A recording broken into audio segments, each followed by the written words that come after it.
Right, ball bags. So what are we doing today? Today we're synchronising the carburettors. My mate Nick's been over and brought his carburettor synchroniser vacuum gauges over. And we've got them rigged up. All ready.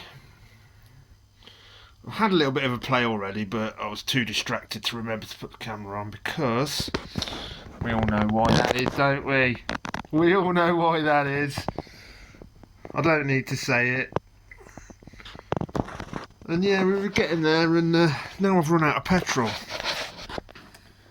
So, I'm going to have a little trip down to the garage and get some more petrol and get back to it. Hey, sounds a bit better now.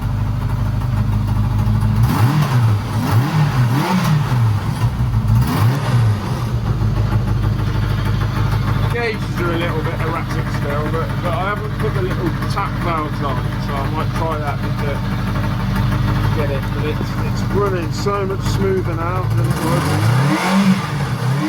was.